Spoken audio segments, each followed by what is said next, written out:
সন্তান জন্ম নেওয়ার পর সন্তানের 3টি হক পিতাকে পূরণ করতে হবে। আইয়ুহসিনা ইসমাহু ইযা উলিদা, সন্তান জন্মের পর পিতা সন্তানের একটি সুন্দর নাম রাখবে। সবচেয়ে অদ্ভুত অনর্থক নাম রাখে আমি দেখেছি বুদ্ধিস্টরা, চাইনিজরা। দেখেন না, জি পিং পং, চ্যাং চং ওয়াং, ঠিক কিনা? আহা, এ নামের অর্থ খুঁজে পাওয়া যায় না। এগুলো কি নাম? চুয়া চুকাং। আপনারা দেখতে পাচ্ছেন বাংলাদেশে নারী নির্যাতন বেড়েছে, সমান্তরালে পুরুষ নির্যাতনও বেড়েছে। নারী নির্যাতন হয় হাজার হাজার, পুরুষ নির্যাতন হয় শত শত, কিন্তু বিচারের বাণী নিভৃতে কাঁদে। নারী নির্যাতনের বিচার আছে, পুরুষ নির্যাতনের বিচার নাই। আইনের ক্ষেত্রে ইসলাম নারী ও পুরুষের ক্ষেত্রে সমান আইন প্রযোজ্য করেছে। নাস্তিকদের চোখে শুধু পর্দা না, লোহার পর্দা। ওরা বলে সব ন্যাচারাল সিলেকশন, প্রাকৃতিক নির্বাচন। প্রকৃতি চিনল, প্রকৃতির স্রষ্টাকে চিনল না। অথচ এই স্ত্রী সন্তান দুটোকেই আল্লাহ তাআলা মানসিক শান্তি, চোখের প্রশান্তি বানায় দিয়েছেন।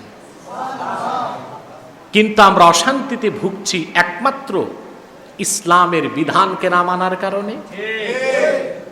আল্লাহ ও তার রসুলের নির্দেশিত পদ্ধতিতে আমরা আমাদের পরিবারগুলোকে তৈরি করতে পারি নাই। এজন্যই শান্তি হয়ে গেছে কি অশান্তি।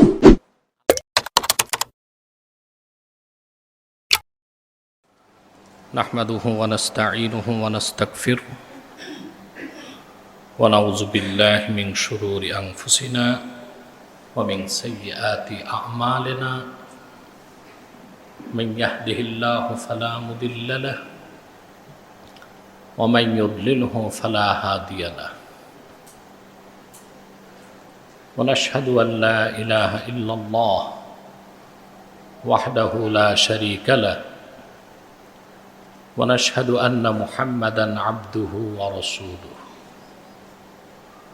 সাল্লাল্লাহু আলাইহি ওয়া আলা আলিহি ওয়া সাহবিহি ওয়া সাল্লাম الذي أكمل الله به قصر النبوة أي ختم الله به النبوة وحكم لا نبي بعده وأعلن في القرآن بالبرهان أن محمدا صلى الله عليه وسلم خاتم النبيين والمرسلين قبل 1500 سنة أما بعد فأعوذ بالله من الشيطان الرجيم بسم الله الرحمن الرحيم والذين يقولون ربنا هب لنا من أزواجنا وذرياتنا قرة أعين واجعلنا للمتقين إماما وقال رسول الله صلى الله عليه وسلم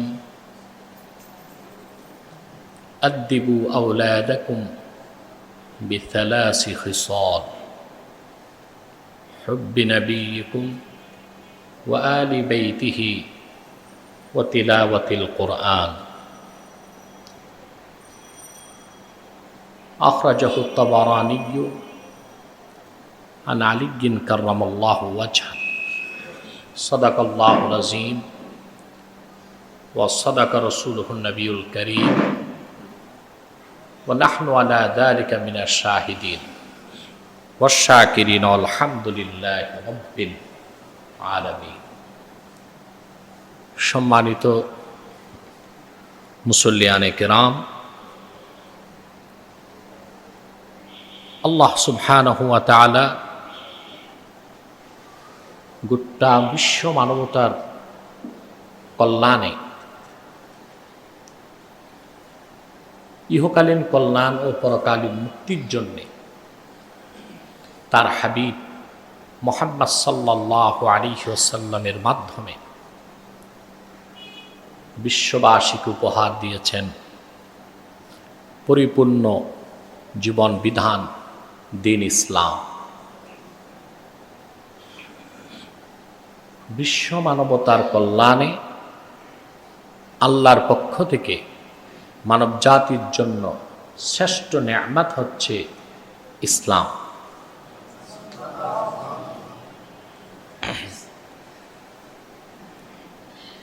আদম আলাইহিস সালাতু ওয়াস সালাম থেকে যত নবী এসেছেন পরবর্তীতে ইসলামের মৌলিক বিষয়গুলো মানুষের কাছে তারা পৌঁছিয়েছেন, কিন্তু কোন যুগে কোন নবীর সময় দ্বীনকে আল্লাহ তাআলা পরিপূর্ণ করেননি। আখিরি নবী, নবীগণের মাথার তাজ মুহাম্মাদুর রাসূলুল্লাহ সাল্লাল্লাহু আলাইহি ওয়াসাল্লামকে ১৫০০ বছর আগে প্রেরণ করে দ্বীন ইসলামকে পরিপূর্ণ করেছেন। যে দ্বীন ইসলাম মানুষকে দেখায় মুক্তির পথ, জান্নাতের পথ, সফলতা, শান্তি, সমৃদ্ধি, ইহকালীন কল্যাণে যা কিছু প্রয়োজন মানুষের সব কিছুর সমাধান আল্লাহ পাক দ্বীন ইসলামের মধ্যে রেখে দিয়েছেন।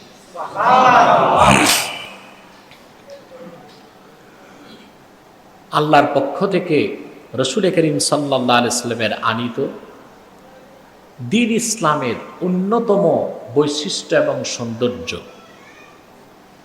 বেদিন বেঈমান অবিশ্বাসী অমুসলিমরাও যদি ইসলামের কোনো কাজ, আদর্শ, নীতি অনুসরণ করে পরকালে মুক্তি পাবে না ঈমান না থাকার কারণে, কিন্তু ইহকালে তারা প্রভূত কল্যাণ লাভ করবে। সুবহানাল্লাহ। ইসলামের নীতিকে, রীতিকে যদি গ্রহণ করে, যেমন অমুসলিম বিশ্বে এখন দৈনন্দিন জীবনে তাদের লাইফ স্টাইলের ক্ষেত্রে তারা রাসূলুল্লাহ সাল্লাল্লাহু আলাইহি ওয়াসাল্লামের সুন্নতকে মানতেছে। সুন্নত থেকে প্রথম যে জিনিসটি তারা নিয়েছে সেটা হচ্ছে early to bed and early to rise. আগে ঘুমাতে যাও, সকাল সকাল উঠো, অর্থাৎ প্রথম রাতে ঘুমানো আর খুব ভোরে রাত শেষ হতেই জাগো। এই আদর্শ কে শিখিয়েছে? রাসূল করিম সাল্লাল্লাহু আলাইহি ওয়াসাল্লাম। আপনি অবাক হবেন, গ্রিনল্যান্ড, সুইজারল্যান্ড, নরওয়ে, ইউরোপের এই দেশগুলো এবং উন্নত বিশ্বে যারা দুইটা জিনিস পেয়েছে, হেলদি, ওয়েলদি, স্বাস্থ্য, সম্পদ, তারা প্রত্যেকেই সকালে ঘুম থেকে উঠে আর রাতের প্রথম অংশে ঘুমাতে যায়। এতে পরকালে তাদের কোনো মুক্তি নাই, কিন্তু পৃথিবীতে তারা কল্যাণ পাচ্ছে। ঠিক কিনা বলেন? এটা রাসূলুল্লাহর দ্বীন ইসলামের অন্যতম একটি মুজিজা, শ্রেষ্ঠত্ব, মাহাত্ম্য, বড়ত্ব। বলেন সুবহান। সেজন্য ব্যক্তি জীবন, সমাজ জীবন, রাষ্ট্র জীবন, পারিবারিক জীবন, শিক্ষা জীবন, সব ক্ষেত্রে ইসলাম সমাধান দিয়েছে, সুস্পষ্ট নীতি নির্ধারণ করেছে। এই সুস্পষ্ট সমাধান ও নীতির ব্যত্যয় যেখানে ঘটবে অশান্তি আসবে। ইসলামের মূল নীতিকে যদি রাষ্ট্র গ্রহণ না করে রাষ্ট্রে অশান্তি হবে। ইসলামের মূল নীতি যদি ব্যক্তি জীবনে প্রতিষ্ঠিত না হয় ব্যক্তি শান্তি পাবে না। ইসলামের মূল নীতি, পরিবার নীতি ইসলাম যেটা দিয়েছে, এটা যদি না থাকে পরিবারে, সেই পরিবারে বিত্ত বৈভব, টাকা পয়সা সব থাকলেও শান্তি আসতে পারে না। পারে? এটাই আমার আজকের আলোচ্য বিষয়। আমরা দেখতে পাচ্ছি বাংলাদেশে স্বামী স্ত্রীর বিচ্ছেদ বেড়ে গিয়েছে। দুঃখজনকভাবে আমরা দেখতে পাচ্ছি মেয়ের হাতে বাপ মা খুন হচ্ছে, সন্তান তার পিতাকে হত্যা করছে, মেয়ে তার মাকে হত্যা করছে। আপনারা দেখতে পাচ্ছেন বাংলাদেশে নারী নির্যাতন বেড়েছে, সমান্তরালে পুরুষ নির্যাতনও বেড়েছে। নারী নির্যাতন হয় হাজার হাজার, পুরুষ নির্যাতন হয় শত শত, কিন্তু বিচারের বাণী নিভৃতে কাঁদে। নারী নির্যাতনের বিচার আছে, পুরুষ নির্যাতনের বিচার নাই। ঠিক কিনা? আইনের উদ্দেশ্য কি? Check and balance. এটা হচ্ছে আইনের মূল উদ্দেশ্য। এখন একটা পক্ষ নিবেন আপনি, শুধু নারীদের পক্ষে, তো পুরুষ তো নির্যাতিত হবে। আজকে অনেক নষ্টা এবং ভ্রষ্টা নারীরা এই আইনকে সুযোগ করে স্বামীকে ডিভোর্স দিচ্ছে, সংসার ভেঙে দিচ্ছে। ঠিক কিনা? আইনের ক্ষেত্রে ইসলাম নারী ও পুরুষের ক্ষেত্রে সমান আইন প্রযোজ্য করেছে। সব জায়গায় তোমরা নারী পুরুষের সমান অধিকার চাও, আইনের বেলায় 60 আর 40 কেন? 50-50 করো। ঠিক কিনা? আজ আমরা দেখতে পাচ্ছি অর্থনৈতিকভাবে আমাদের দেশের পরিবারগুলো সমৃদ্ধ হচ্ছে, কিন্তু পরিবারের সদস্যদের মুখের হাসি মুছে যাচ্ছে। ব্যাংক অ্যাকাউন্ট হচ্ছে, বিত্ত বৈভব গড়ে তুলছে, ইমারতের পর ইমারত গড়ে উঠছে, মানুষের সম্পদের অভাব হচ্ছে না। বাড়ি, গাড়ি, নারী, নার্সারি, ইন্ডাস্ট্রি, ফ্যাক্টরি সব আছে, সুখ নাই, শান্তি নাই। ঠিক না? অথচ আল্লাহ সুবহানাহু ওয়া তাআলা মানুষকে পৃথিবীতে বসবাসের জন্য সবকিছু দিয়েছেন। দৈহিক সুস্থতার জন্য, দৈহিক অস্তিত্ব রক্ষায় তিনি অতি উত্তম রিজিক দিয়েছেন। দিয়েছেন কিনা?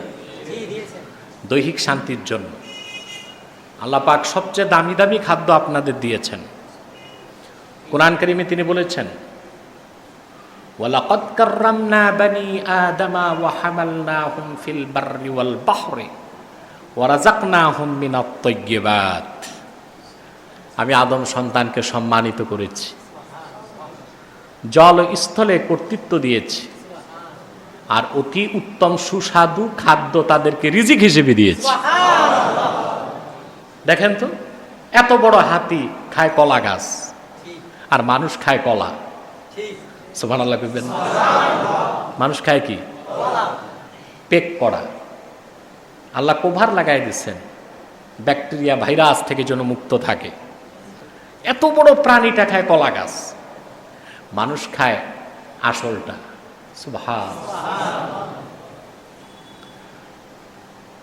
ফল গাছের পাতাগুলো খায় ছাগল বকরি, ফলগুলো খায় মানুষ।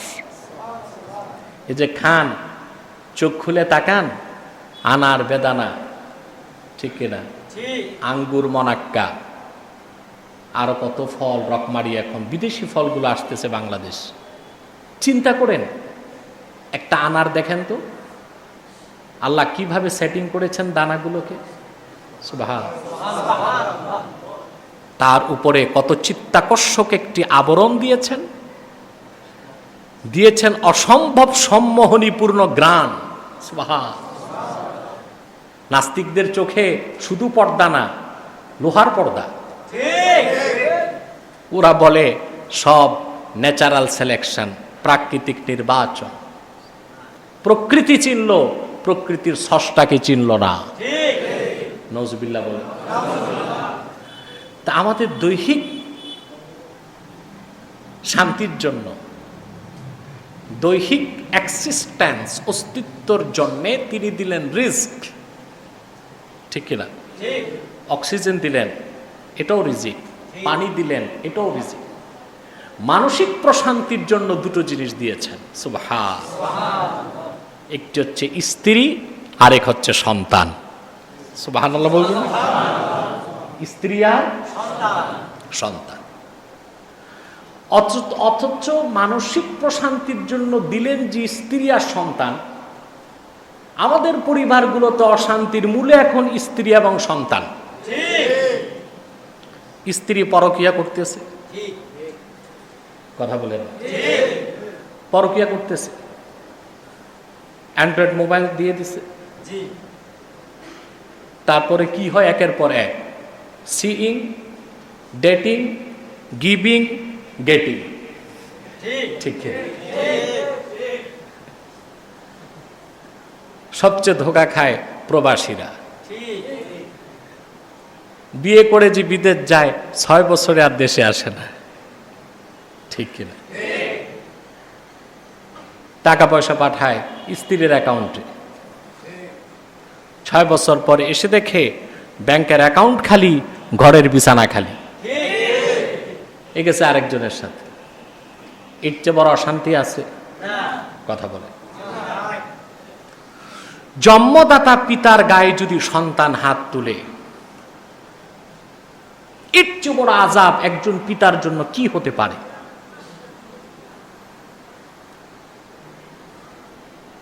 পিতার ভিটে বাড়ি থেকে সন্তান যদি তাকে ঘাড় ধাক্কা দিয়ে বের করে দেয়, এর চেয়ে অস্বস্তিকর, অপমানজনক আর কি হতে পারে একজন মানুষের জন্য? অথচ এই স্ত্রী সন্তান দুটোকেই আল্লাহ তাআলা মানসিক শান্তি, চোখের প্রশান্তি বানায় দিয়েছেন। কিন্তু আমরা অশান্তিতে ভুগছি একমাত্র ইসলামের বিধানকে না মানার কারণে। আল্লাহ ও তার রাসূলের নির্দেশিত পদ্ধতিতে আমরা আমাদের পরিবারগুলোকে তৈরি করতে পারি নাই। এজন্যই শান্তি হয়ে গেছে কি অশান্তি। আল্লাহ তাআলা বিয়ে শাদীর ব্যবস্থা করেছেন কেন? প্রশান্তির জন্য। কোরআন কারীমে আল্লাহ তাআলা বলেছেন,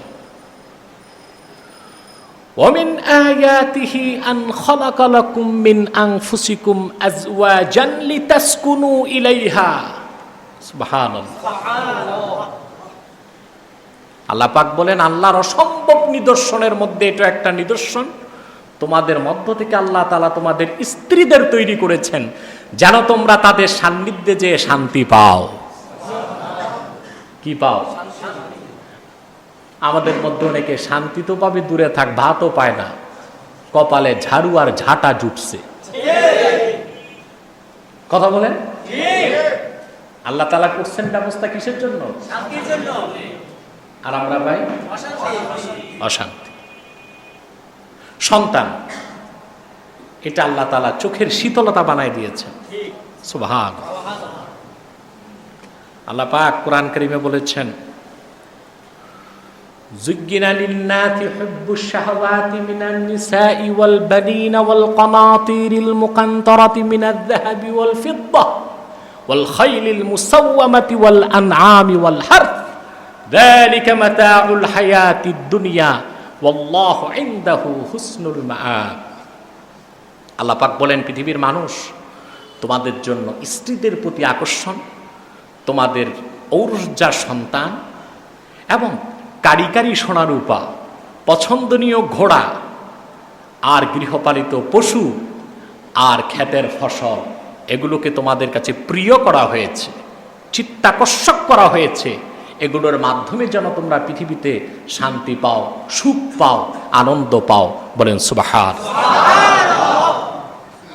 তা আমরা সুখ পাচ্ছি না? কথা বলেন।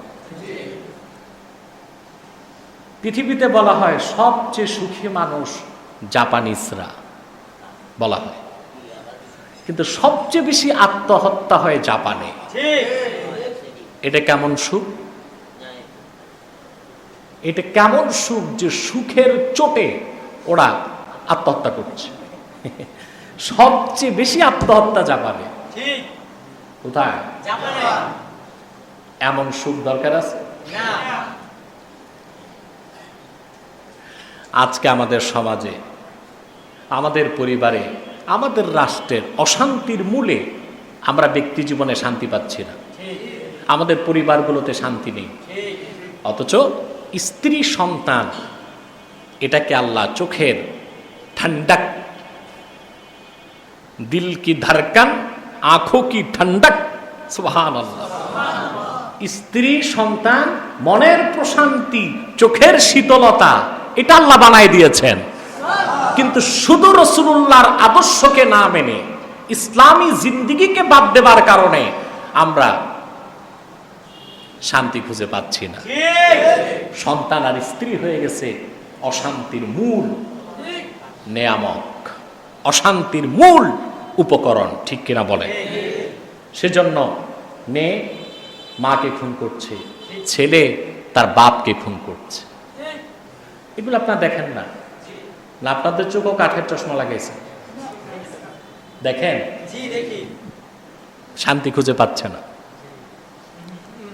সারা বিশ্বে শান্তির ঠিকাদারি নিয়েছে বিশ্ব শান্তি সংস্থা, জাতিসংঘ, ঠিক কিনা? দুইটি মহাযুদ্ধ, প্রথম বিশ্বযুদ্ধ, দ্বিতীয় বিশ্বযুদ্ধ। প্রথমটা হচ্ছে 1914 থেকে 18, দ্বিতীয়টা হয়েছে 1939 সাল থেকে 45 সাল। এই 10 বছরে পৃথিবীতে 20 কোটি মানুষকে হত্যা করেছে পশ্চিমারা, ঠিক কিনা? অমুসলিমরা। তারপরে পৃথিবীর মানুষকে শান্তি দেবার জন্য তৈরি হলো জাতিসংঘ, বিশ্ব শান্তি সংস্থা, ইউনাইটেড নেশন, জাতিসংঘ, যে নামে যেভাবে হোক অনেক সংস্থা আছে। এদের ঠিকাদারি নিয়েছে পশ্চিমারা। তারপর তারা পৃথিবীর মানুষকে শান্তি দিল। কিরকম শান্তি? আগুনের মধ্যে ঘি ঢেলে দিচ্ছে, ঠিক কিনা বলে? ওরা শান্তির বাতাস প্রবাহিত করেছে ইরাকে, করেছে আফগানে, করেছে ভিয়েতনামে, ঠিক কিনা?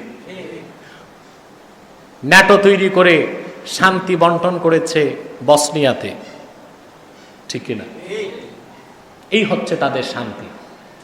এই পৃথিবীর ব্যক্তি জীবন, সমাজ জীবন, রাষ্ট্র জীবনের শান্তির একমাত্র গ্যারান্টি দিতে পারে রাসূলুল্লাহর সুন্নাত, দ্বীন ইসলাম। আল্লাহ পাক কোরআন কারীমে বলেছেন মুমিনদের কথা। সূরা ফুরকানের ৭৪ নম্বর আয়াতে আল্লাহ তাআলা বলেন, ওয়াল্লাযীনা ইয়াকুলুনা রাব্বানা হাব লানা মিন আজওয়াজিনা ওয়া যুররিয়াতিনা কুররাতা আ'য়ুন। মুমিনগণ, আল্লাহ বলেন, এবং মুমিনগণ তারা আল্লাহর কাছে দোয়াতে বলে, আয় আমাদের আল্লাহ রব, আমাদের স্ত্রীদের পক্ষ থেকে ও সন্তানদের পক্ষ থেকে তুমি আমাদের চোখে শীতলতা দান করো। কি দান করো? সুবহানাল্লাহ। তাহলে মানুষের শান্তির জন্য, মানসিক প্রশান্তির জন্য আর তার চোখে শীতলতার জন্য আল্লাহ তাআলা সন্তান দিয়েছেন, ঠিক কিনা? আজকে আমাদের সন্তানগুলো ধ্বংস হয়ে যাচ্ছে। আর যাদের মাধ্যমে শান্তির মলয় প্রবাহিত হবে, শান্তির সুবাতাস প্রবাহিত হবে, তারাই এখন হয়ে যাচ্ছে কিশোর গ্যাং। তারা হচ্ছে ড্রাগ অ্যাডিক্টেড, নেশাখোর। তারা হচ্ছে পিতার হত্যাকারী। তারা হচ্ছে বোনের সম্ভ্রম বিনষ্টকারী। তারা করছে দস্যুপনা, ডাকাতি, সন্ত্রাস, ঠিক কিনা? এগুলো চোখের শীতলতা হয় নাই, চোখের কাটা হয়ে গেছে। কি হয়ে গেছে? তার মূল কারণ আমরা আমাদের সন্তানগণকে ইসলামী জিন্দেগিতে তৈরি করতে পারি নাই। এটা মূল কারণ, ঠিক কিনা? আল্লাহ তাআলার পক্ষ থেকে সন্তানের প্রতি কিছু দায়িত্ব কর্তব্য দেওয়া হয়েছে। এই দায়িত্ব এবং কর্তব্য যখন আপনি আদায় না করবেন, পিতামাতার উপর যেমন সন্তানের হক আছে, সন্তানের উপর পিতামাতার হক আছে।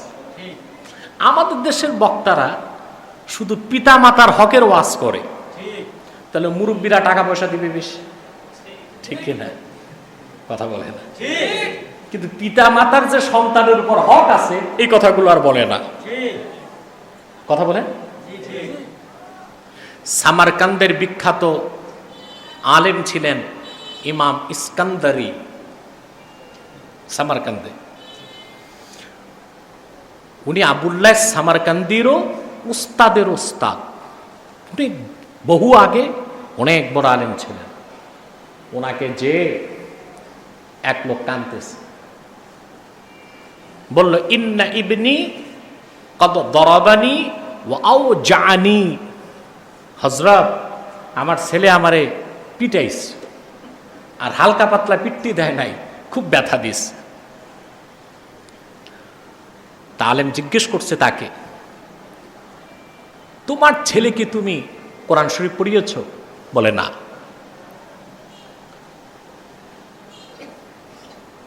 নামাজ পড়ে সে?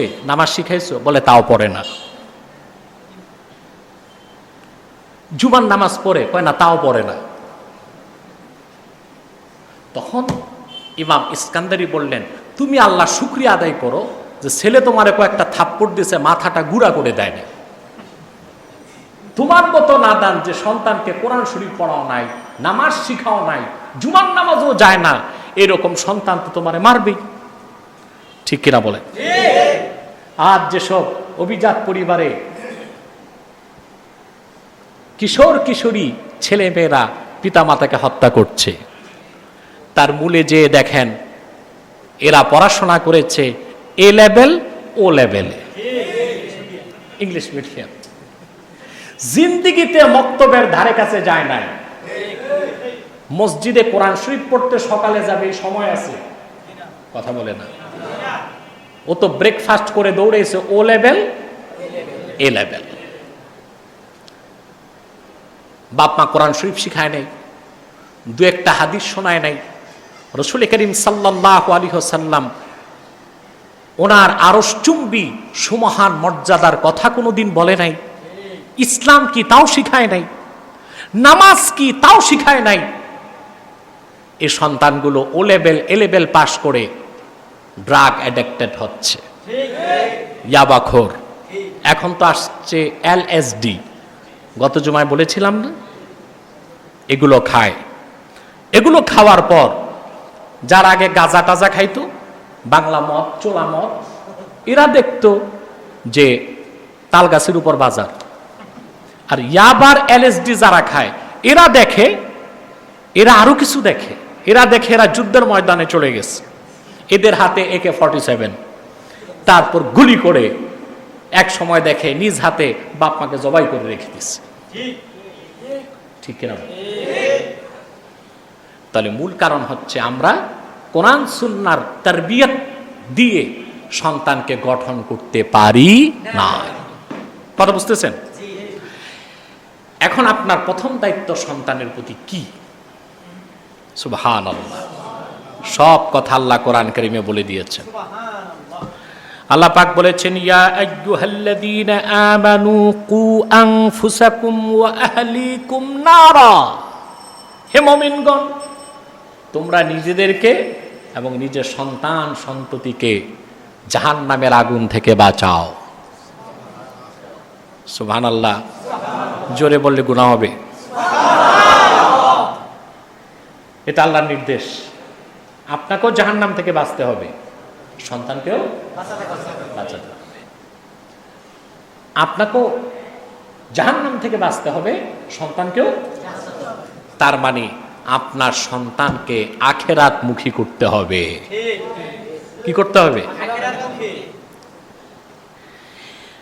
আখিরাত মুখী করার জন্য সন্তান লালন পালন কিভাবে করবেন সেই স্ট্রাকচার আমি দিচ্ছি আপনাদেরকে।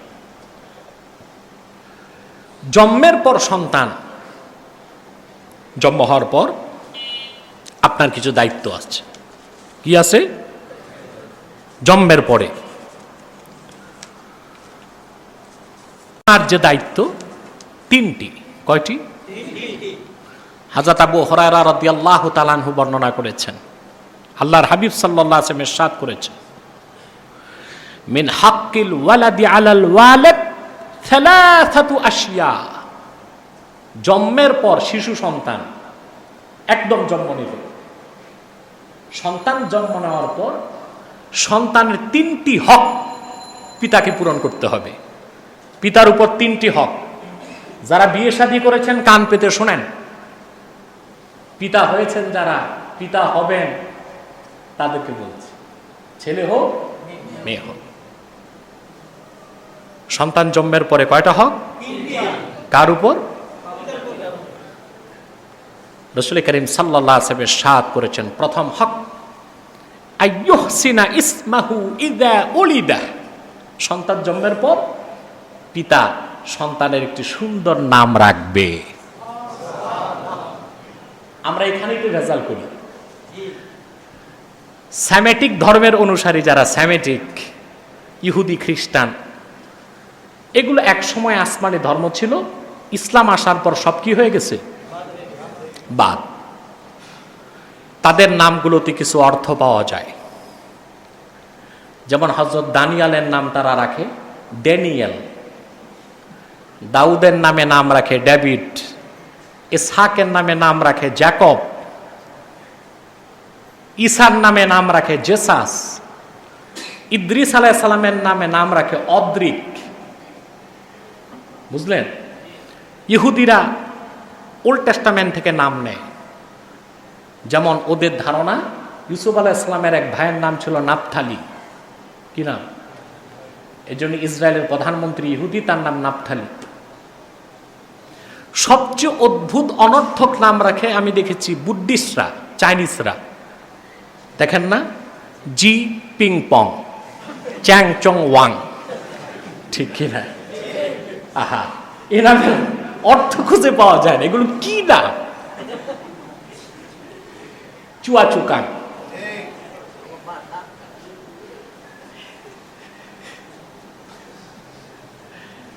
আহা, এই নামগুলোর অর্থ খুঁজে পাওয়া যায় না। কারণ এদের ধর্মটা এটা নিচের সৃষ্ট কালচার। এটা কি? হিন্দুদের নামেরও কোনো অর্থ পাবেন না। হাদা, রাধা, গাধা অর্থ পাবেন?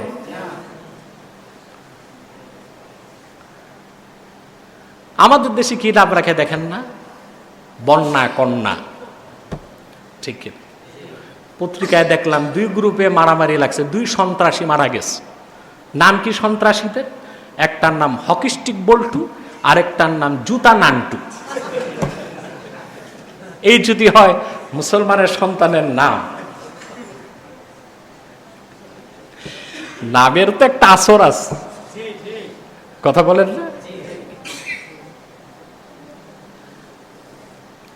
এখন দেখা যাচ্ছে অভিজাত পরিবারের নামগুলো ইংরেজদের নামে হচ্ছে, ঠিক কিনা? নাম থেকে বোঝা যায় না এটা মুসলিম কিনা। তাহলে আপনার পরিবারে যদি শান্তি চান, প্রথম ঠিক করতে হবে আপনার বউ, স্ত্রী। এই বিষয়ে অনেক কথা আমি বলেছি, নারীর অধিকার, নারীর মর্যাদা, শুনছেন না? ঐতিহাসিক অনেক ডিবেট হয়েছে, বুদ্ধিজীবী নাস্তিকরা হেরেছে আলহামদুলিল্লাহ।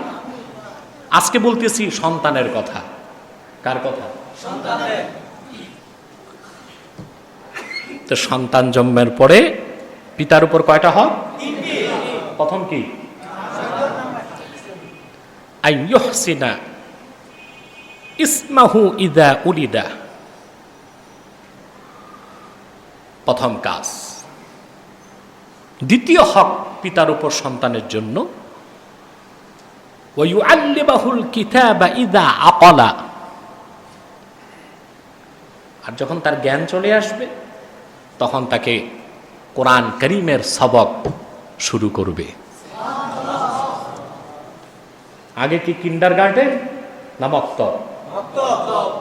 ও লেভেল, এ লেভেল না আগে মসজিদে? নয় মক্তবে, নয় মাদ্রাসা। এটা দ্বিতীয় কাজ।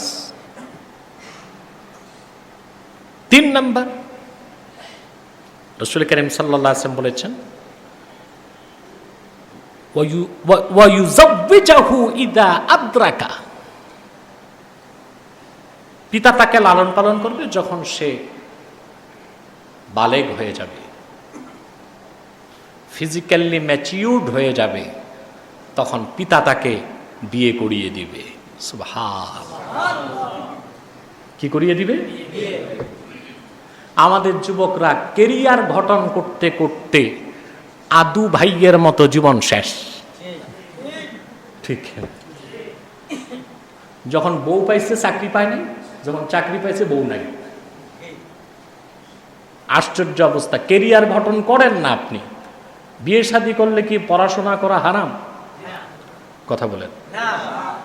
আমাদের দেশে তো আবার নিয়ম আছে 21 বছর ছেলেদের, মেয়েদের 18 বছর। এর আগে এটার নাম দিছে কি? ইসলামে বাল্য বিয়ে বলতে কিছু নাই, বালেগ বিয়ে আছে। কি আছে? বাল্য বিয়ে নাই। আর যদি কেউ 21-এর আগে 18-র আগে বিয়ে করে, এটাকে অবৈধ বলা যাবে? এটাকে বড় জোর বেআইনি বলতে পারেন, দেশের আইনের খেলাফ। আল্লাহ যেটাকে বৈধ করেছেন কিয়ামত তক সেটা বৈধ, আল্লাহ যেটাকে অবৈধ করেছেন কিয়ামত তক অবৈধ। ঠিক কিনা? আইনি বেআইনি ওটা ভিন্ন জিনিস। তাহলে আপনার প্রথম দায়িত্ব, সন্তান তার ভালো নাম রাখবেন, তাকে কোরআনের ইলম শিখাবেন। ঠিক কিনা? আর পরিণত বয়সে তাকে বিয়ের ব্যবস্থা করবেন। এটা একটি হাদিসের মধ্যে আমরা দেখতে পেলাম, শিশু থেকে যৌবন পর্যন্ত। ঠিক কিনা? মানুষের জীবনের কতগুলি স্তর আছে। জন্মের পর থেকে 7 বছর বয়স পর্যন্ত শিশু, সে কি? 7 থেকে 15 পর্যন্ত সে হচ্ছে বালক। 15 থেকে বয়স যখন বাড়বে তখন সে কিশোর। ঠিক কিনা? কথা বলেন। 20-এর পর থেকে 40 ও তারপর পর্যন্ত যুবক। 40-এর পর থেকে 55 পর্যন্ত প্রৌঢ়। 55 থেকে মরার আগ পর্যন্ত বৃদ্ধ। ঠিক কিনা? আপনাকে শিশু অবস্থায় সন্তানকে গঠন করতে হবে। মাটি যখন নরম থাকে, যেভাবে গঠন করতে চান সেভাবে করা যায়। এজন্য সন্তান কিরকম চান, সুসন্তান না কুসন্তান, আপনাকে তা নির্ধারণ করতে হবে শিশুকালে। কোন কালে? সন্তান জন্মের পর নাম রাখলেন, আকিকা দিলেন। ঠিক কিনা? যখন ধীরে ধীরে সে বড় হবে, আকল চলে আসে, আকল, জানা শোনা, নলেজ নেবার শক্তি চলে আসে বালক বালিকা যেই হোক 4 বছর বয়স থেকে। কয় বছর? তখন থেকে আপনার উপর 3টে দায়িত্ব। রাসূল করিম সাল্লাল্লাহু আলাইহি ওয়াসাল্লাম ইরশাদ করেছেন, আদিবু আওলাদাকুম বিসালাসি খিসাল হুব্বি নাবিয়্যিকুম ওয়া আলি বাইতিহি ওয়া তিলাওয়াতিল কুরআন।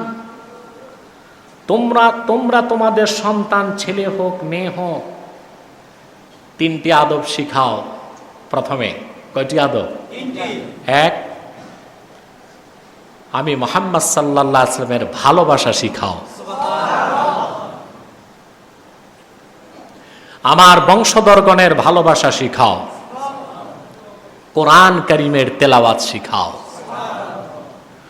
রাসূল করিম সাল্লাল্লাহু আলাইহি ওয়াসাল্লামের ভালোবাসাটাই ঈমান। হাদিসে এসেছে, আলা লা ঈমানা লিমান লা মুহাব্বাতা লাহু সাল্লাল্লাহু আলাইহি ওয়াসাল্লাম। রাসূলুল্লাহর ভালোবাসা যার নাই তার ঈমান নাই। তো প্রথম শিখাতে হবে সন্তানকে রাসূল করিম সাল্লাল্লাহু আলাইহি ওয়াসাল্লামের ভালোবাসা। সেজন্য আল্লাহর হাবিবের সিরাত মুবারক থেকে তাকে ঘটনা শোনাতে হবে। নাতে রাসূল সাল্লাল্লাহু আলাইহি ওয়াসাল্লাম বেশি বেশি শোনাতে হবে। হিজরতের কথা, বিদায় হজ্জের কথা, উহুদের কথা, বদরের কথা শোনাতে হবে। রাসূলুল্লাহর ভালোবাসা অন্তরে সৃষ্টি করতে হবে। আহলে বাইতের ভালোবাসা সৃষ্টি করতে হবে। ইমাম হাসান হোসেন তাদের সেই আত্মোৎসর্গকারী যে ঘটনা ঘটেছে, আত্মোৎসর্গের সেই ইতিহাস শোনাবেন। 3 নাম্বার হচ্ছে তিলাওয়াতে কোরআন, কোরআন তেলাওয়াত শিখাবেন। এই কাজগুলো করে ফেলতে হবে আপনাকে 7 বছর বয়সের আগে। সুবহানাল্লাহ বলবেন না? কয় বছর? 7 বছর বয়স চলে আসার পরে এবার আপনার দায়িত্ব কি সন্তানের প্রতি। সুবহানাল্লাহ। রাসূল করিম সাল্লাল্লাহু আলাইহি ওয়াসাল্লাম ইরশাদ করেছেন, আল্লাহর হাবিব ইরশাদ করেছেন, মুরু আওলাদাকুম বিসসালাতি ওয়া হুম আবনাউ 7 সিনিন। সন্তান ছেলে হোক মেয়ে হোক 7 বছর বয়স হলে নামাজের আদেশ করো। কয় বছর? 7 বছর। ওয়াদরিবুহুম আলাইহা ওয়া হুম আবনাউ 10। 10 বছর বয়স যদি হয় নামাজ না পড়ে তাকে শাসন করো। কি করো? কি করো? কয় বছর বয়সে? ও ফাররিকু মাদাজিআহুম, এবং তাদের বিছানা আলাদা করো 10 বছরের পর। তা দেখা যাচ্ছে 10 বছর বয়স পর্যন্ত শিশু বাচ্চা ছেলে মেয়ে আলাদা থাকবে না, থাকবে বাবা মার কাছে। ইসলাম শিশুর অধিকার রক্ষা করেছে। ইসলাম শুধু নারীর অধিকার রক্ষা করে নেই, সবার অধিকার রক্ষা করে। আজকে যারা নারীবাদী আর শিশুবাদী আছে না কিছু, বাংলাদেশে আইনও আছে নারী ও শিশু নির্যাতন আইন। নারী আর শিশু একসাথে রাখছে।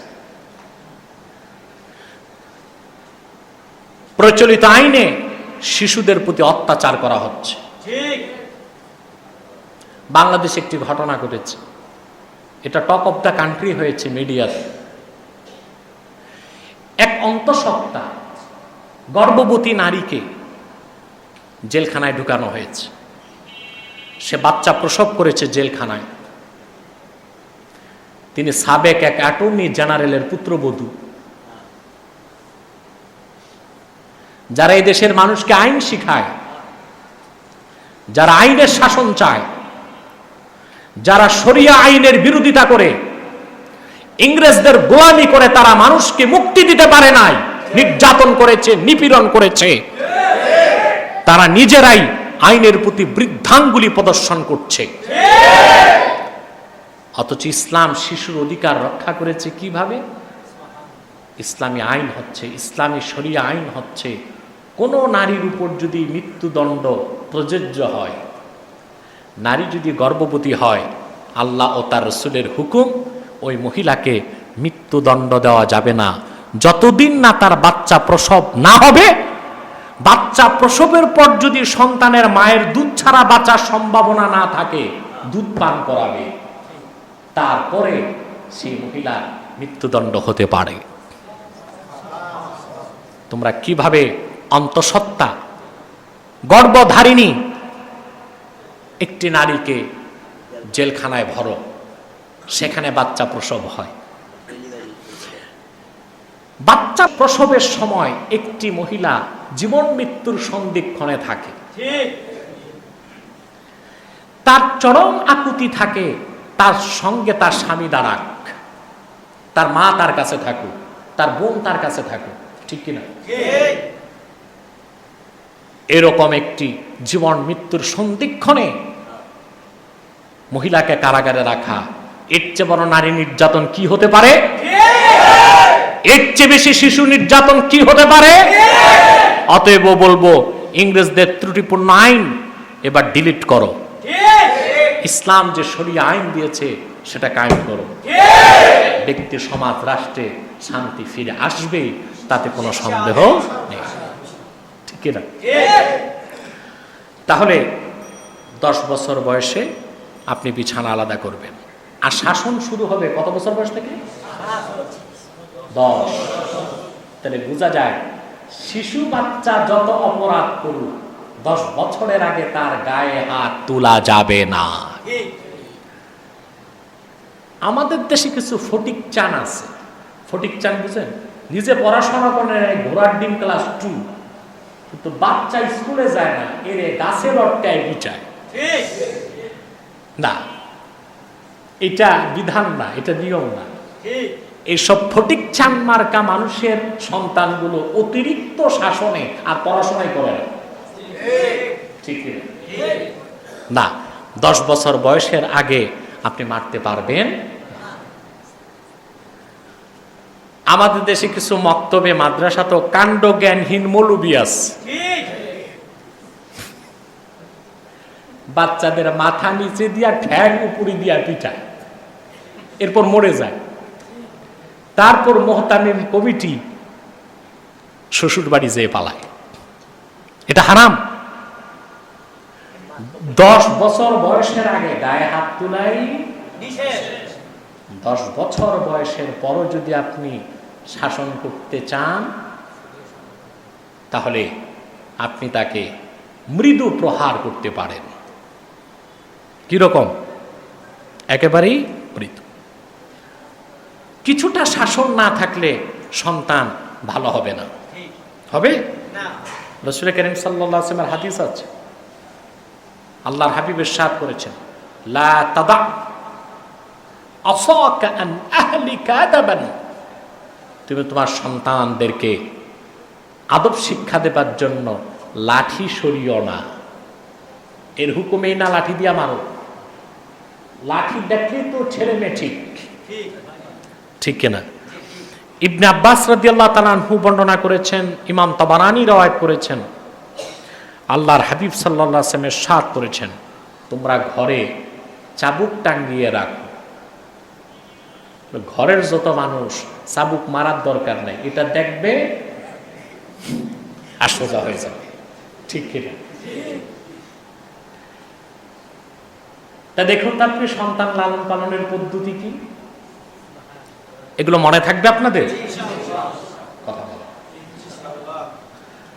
তারপরে এই সন্তান যখন আপনার বড় হবে, তাকে কোরআন কারীমের তালিম দিতে হবে, ইসলামের মৌলিক শিক্ষা তাকে দিতে হবে। কথা বুঝতে পারছেন? তাহলে দেখা যাচ্ছে আপনি 10 বছর বয়স পর্যন্ত সময়ে যদি ইসলামী জিন্দিগিতে সন্তানকে গড়ে তোলেন, এই সন্তানটা সুসন্তান হিসেবে গড়ে উঠবে, ঠিক কিনা? আজকে সব কথা বলে শেষ করা যাবে না। পরিশেষে একটি হাদিস বলেই আজকের মতো সমাপ্তি টানব। সেটা হলো, সুসন্তান যদি রেখে যান, তাহলে মৃত্যুর পরও আপনি তার সুফল ভোগ করতে থাকবেন। সুবহানাল্লাহ। আপনি সুফল ভোগ করতে, এই হাদিসটি বলছি, তার আগে আরো কয়েকটি হাদিস থেকে তথ্য দিচ্ছে আপনাদেরকে, যে শিশুরা সব সময় আদর সোহাগ পাবে।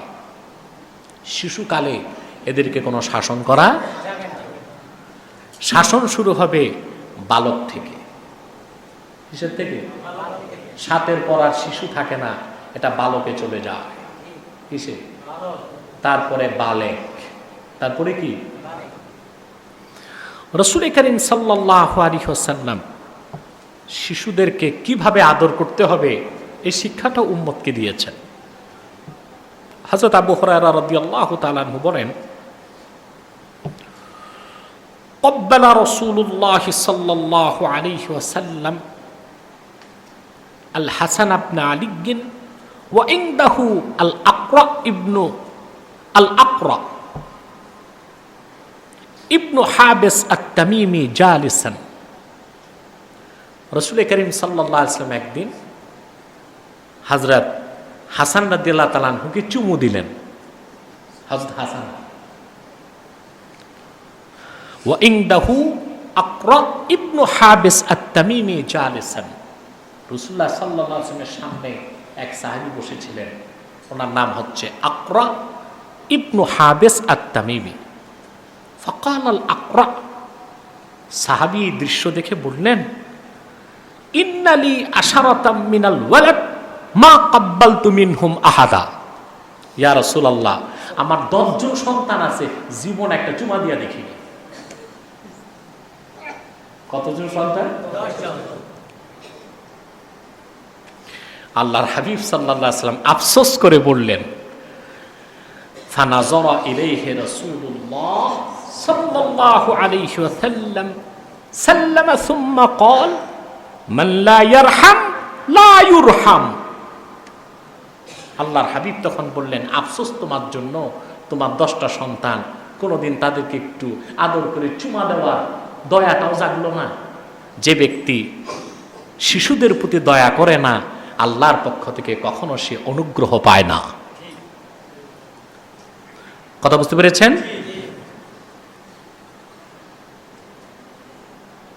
এই হাদিসটি বুখারী মুসলিমে এসেছে। বুখারীতে আরেকটি হাদিস এসেছে, রাসূল করিম সাল্লাল্লাহু আলাইহি ওয়াসাল্লাম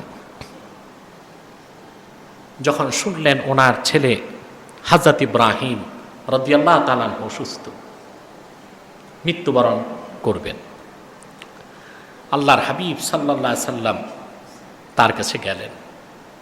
আল্লাহর হাবিব যখন আপন সন্তান হযরত ইব্রাহিমের দিকে তাকালেন, আল্লাহ রাসূল, হাদিসে এসেছে বুখারীতে, ফাজআলাত আইনা রাসূলিল্লাহি সাল্লাল্লাহু আলাইহি ওয়াসাল্লাম তাজরিফান, রাহমাতুল লিল আলামিনের চোখ থেকে মুক্তার মতো সুন্দর পানি ঝরতে লাগলো। সামনে হযরত ইব্রাহিম, একটু পর তিনি জান্নাতবাসী হবেন। আল্লাহর হাবিবের সন্তান শিশুকালে বিদায় নিয়েছেন। আল্লাহর হাবিব তখন বললেন, ইন্নাল আইনা তাদমা ওয়া ইন্নাল কলবা ইয়াহজান, চক্ষু পানি ঝরাচ্ছে, অন্তর দুঃখ পাচ্ছে। ওয়ালা নাকুলু ইল্লা মা ইয়ারদা রাব্বুনা ওয়া ইন্না বিফিরাকিকা ইয়া ইব্রাহিম লামাহজুনুন। আল্লাহর হাবিবের নূরময় চোখ থেকে পানি ঝরছে। রাসূলুল্লাহ সাল্লাল্লাহু আলাইহি ওয়াসাল্লাম ওনার সন্তান ইব্রাহিমকে লক্ষ্য করে বলেন, ইব্রাহিম, তোমার জন্য চোখ থেকে পানি ঝরছে আর অন্তরে দুঃখ হচ্ছে, তবে আমার রব আল্লাহ সুবহানাহু ওয়া তাআলা যে কাজে সন্তুষ্ট, রদা বিল কাজা, আল্লাহ সন্তুষ্টির বাইরে কোনো কথা আমরা বলবো না। তুমি আমাদেরকে ছেড়ে চলে যাচ্ছ, তোমার এই বিরহের কারণে আমরা অত্যন্ত দুঃখিত। রাসূল করিম সাল্লাল্লাহু আলাইহি সাল্লাম ওনার সন্তান এবং ওনার দৌহিত্র যারা ছিলেন তাদেরকে কিরকম আদর করতেন। বুখারী শরীফে এসেছে, এক ইহুদি বাচ্চা আল্লাহ রাসূলের দরবারে যে রাসূলুল্লাহর কদমের সামনে বসে থাকত। হাদিসে এসেছে গোলাম মানে বাচ্চা, বালেগ হয়নি। হাদিসে এসেছে সে রাসূলুল্লাহ সাল্লাল্লাহু আলাইহি ওয়াসাল্লামের নূরময় চেহারার দিকে তাকায় থাকত। আল্লাহর হাবিব যখন জুতা মুবারক খুলতেন তো বাচ্চাটা রাসূলুল্লাহর জুতা নিয়ে বুকে লাগায় দাঁড়ায় থাকত।